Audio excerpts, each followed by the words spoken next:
Hello and welcome to another installment. Before I go any further, yes, I managed to hit my head, so please try not to stare because you will make me embarrassed throughout the video. Okay, so today I'm going to talk about engines because people are always interested in what makes the machine go into the air.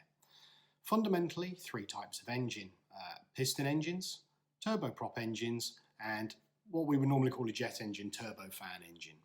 So let's start off by looking at piston engines. I'm going to try and get clever now and put some little bits and pieces in for you.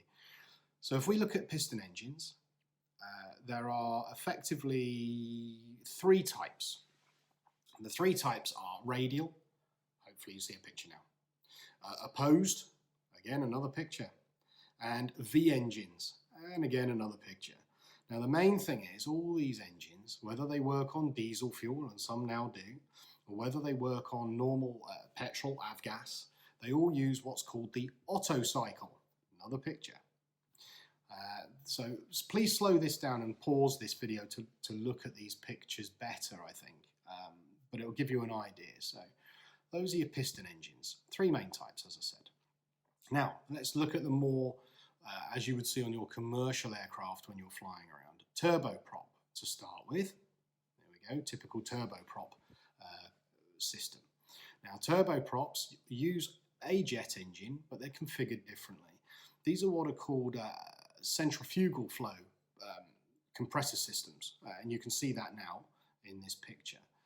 They then drive a external main blade propeller, which is what you see on the outside of the aircraft. So fundamentally, they look the same from the outside as piston turboprop because of the propeller. They make a very different noise. One sounds more conventional, like your car perhaps, and one sounds more like a jet engine with a high-pitched whine. The big difference is a turboprop produces a huge amount more power than a piston ever could. Now please don't quote me on this, but I think some of the most powerful piston engines ever have only managed to make 2,000 or 3,000 horsepower, whereas some of the most powerful turboprops are in, the tens of thousands.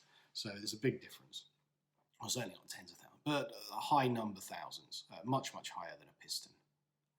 Okay, now let's move on to what we would call a traditional jet engine. So you can see here a normal aircraft, if you like, that you would see sat on the flight ramp. Now these engines use what are called axial flow engines. Again, you can see one here. Now there's two main types, okay? Everything you see on a commercial airliner is what we call high bypass. Now that's this. You can see the big fan at the front, and if you look, you can see air flows around the central core and then out the back of the engine. So there's a large portion of the air flowing around the engine is cold. Only the central core is hot. So that big fan makes, one, it quieter because of the cold air, and two, much more efficient, which is clearly what airlines want and you want as a passenger, because that means less fuel, cheaper tickets. So that's your high bypass turbofan. That's what you're going to find on everything. Now the next one really is military predominantly nowadays, but don't really fit them to commercial aircraft, and they're what we would call a turbojet or a turbofan. You can see that there is no cold airflow, everything's hot airflow, straight through the central core, straight out the back. Very noisy, very thirsty, but the military don't care because they have lots and lots of money. So there you go, that's your turbo engines. So as I said, if we go back to the beginning, piston, turboprop, turbofans.